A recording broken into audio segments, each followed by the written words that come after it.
Hello everyone, कैसे हैं आप सब। आई होप सब अच्छे होंगे और महिला सुपरवाइजर के रिजल्ट से बाहर निकलने की कोशिश कर रहे होंगे।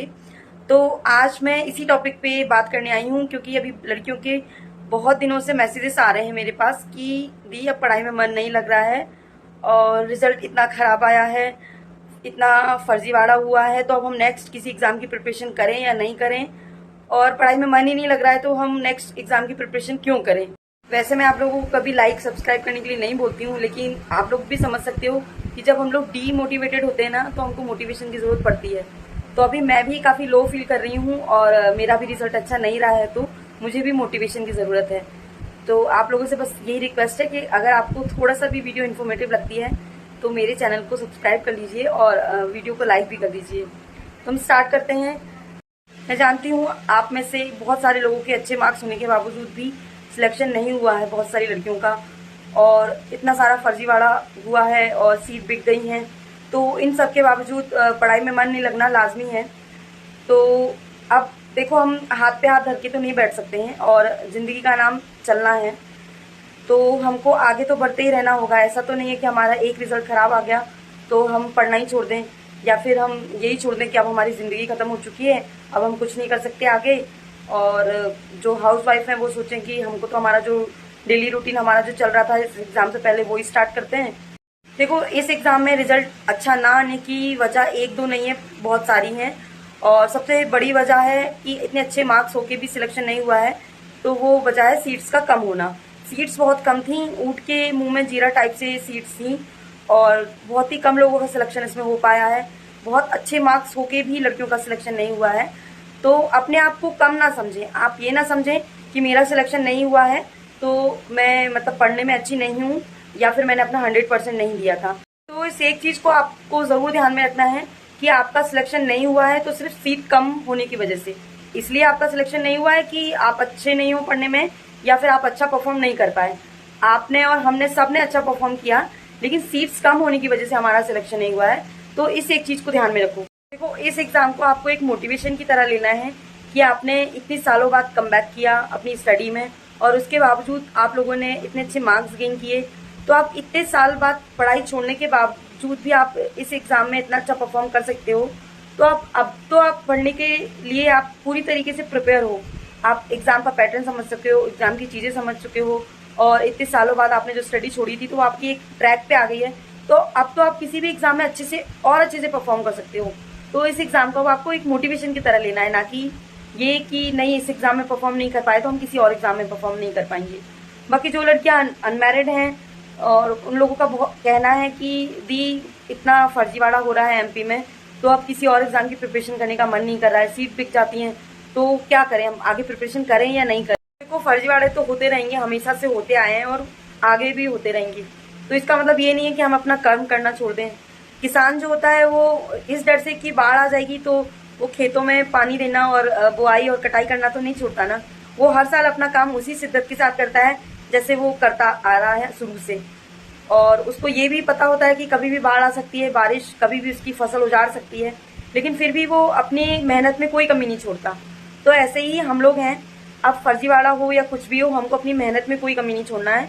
और ये प्रूफ है हमेशा से कि जिसने मेहनत की है उसकी मेहनत हमेशा रंग लाई है। मेहनत कभी भी खाली नहीं जाती है, मेहनत कभी भी बेकार नहीं जाती है। अगर आप इस एग्जाम में अपनी मेहनत को सफल नहीं कर पाए हैं तो आपकी ये मेहनत किसी और एग्जाम में जरूर रंग लाएगी, ये मैं पक्का दावे के साथ कह सकती हूँ। और पढ़ाई कभी वेस्ट नहीं जाती है, जैसे कि जो भी सब्जेक्ट आपने इस एग्जाम के लिए पढ़े हैं तो वो आगे कहीं ना कहीं काम जरूर आएंगे। और मान लो आप पढ़ाई करना बंद कर देते हैं तो जीवन में कभी ना कभी आपके ये सब्जेक्ट आपको जरूर काम आएंगे। ऐसा नहीं है, पढ़ाई कभी भी वेस्ट नहीं जाती है। मेरे पापा हमेशा कहा करते थे कि पढ़ाई किसी के हिस्से की नहीं होती। पढ़ाई ऐसी चीज होती है जो सिर्फ हमारी खुद की होती है, पर्सनल होती है, ना ही वो हम किसी को दे सकते हैं और ना ही वो कोई हमसे छीन सकता है। तो इसको ये मत सोचो कि हमने इतनी मेहनत की, हमने 2 साल दिए, तो अगर हमने 1 साल या 2 साल, किसी ने 2 साल दिए हैं, तो इतनी शिद्दत के साथ हमने पढ़ाई की है तो हमारे दिमाग में कहीं ना कहीं तो इम्पैक्ट होगा उस चीज का और कहीं ना कहीं वो हमारे काम जरूर आएगी। तो इस बात को बिल्कुल दिमाग से निकाल दो कि हमारे 2 साल वेस्ट हो गए।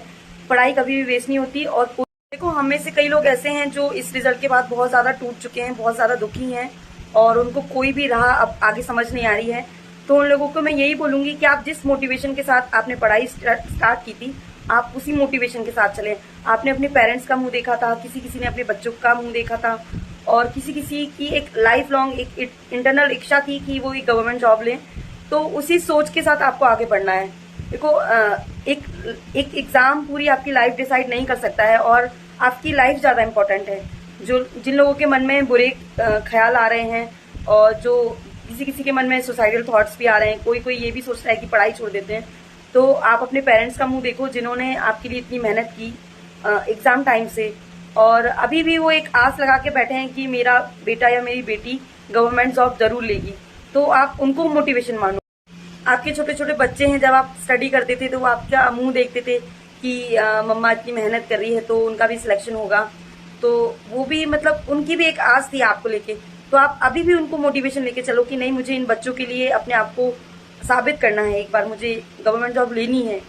और कई लोगों की फाइनेंशियल कंडीशन अच्छी नहीं थी, वो इनका मोटिवेशन था। तो अभी भी आपका मोटिवेशन वही होना चाहिए कि मुझे एक दिन अपनी फाइनेंशियल कंडीशन अच्छी करनी है, मुझे बच्चों को अच्छा भविष्य देना है, मुझे अपने माँ बाप को प्राउड फील कराना है। ये मोटिवेशन के साथ आप आगे बढ़ो। मोटिवेशन कहीं नहीं गया, मोटिवेशन आपके अंदर ही है, लेकिन आप टूट चुके हो, बिखर चुके हो, इसलिए आप शैटर्ड हो रहे हो अपनी लाइफ में। तो उससे बाहर निकलो, और वो जो मोटिवेशन आपने बीच में छोड़ दिया है, उसी मोटिवेशन के साथ आगे बढ़ो। और इस एक एग्जाम को पूरा अपना लाइफ बेस बना के मत चलो। ये सिर्फ ओनली एक एग्जाम था। लोगों के साथ क्या क्या हो जाता है आजकल, इतना सारा घटनाएं घट रही हैं, लोग अपनी जिंदगी से हाथ धो रहे हैं। तो हमारा तो सिर्फ ओनली एक एग्जाम था। इस एग्जाम को लेकर बैठ जाना कि नहीं, अब हमारी लाइफ खत्म हो गई है, अब हम आगे कुछ नहीं कर पाएंगे, अब हम आगे नहीं बढ़ पाएंगे, तो ऐसा बिल्कुल नहीं सोचना है। ये आपके लिए लास्ट मौका नहीं था, अभी बहुत अपॉर्चुनिटी आएंगी हम लोगों के लिए। तो बस मैं यही बोलूंगी कि इस एक एग्जाम को बेस बनाकर अपनी पूरी लाइफ फ्यूचर प्लान मत कर लीजिए, और आगे बहुत अपॉर्चुनिटी है, उस पर ध्यान दीजिए। और last but not the least, God की प्रोसेस पे ट्रस्ट कीजिए। भगवान हमारे लिए कुछ अच्छा ही सोच के रखते हैं, और जब हमारे साथ कुछ बुरा होता है तो हम उसी मोमेंट को ट्रू समझ लेते हैं। तो ऐसा नहीं है, अगर हमारे साथ अभी गलत हुआ है तो फ्यूचर में हमारे साथ जरूर अच्छा होगा। भगवान ने कुछ हमारे लिए अच्छा ही सोचा होगा। इस ट्रस्ट के साथ आगे बढ़िए, आप इस फेथ के साथ आगे बढ़ेंगे तो जरूर हमारे साथ कुछ अच्छा होगा। तो इसी बात के साथ मैं आज का वीडियो यहीं खत्म करती हूँ। आई होप आपको वीडियो पसंद आया हो। अगर वीडियो पसंद आया तो वीडियो को लाइक जरूर कीजिएगा, चैनल को सब्सक्राइब कीजिएगा, और एक प्यारा सा कमेंट जरूर कीजिएगा, अपना एक्सपीरियंस शेयर कीजिएगा कि आपका मोटिवेशन क्या था जब आपने पढ़ाई स्टार्ट की। मिलते हैं नेक्स्ट वीडियो में, तब तक के लिए bye bye, take care, thank you all.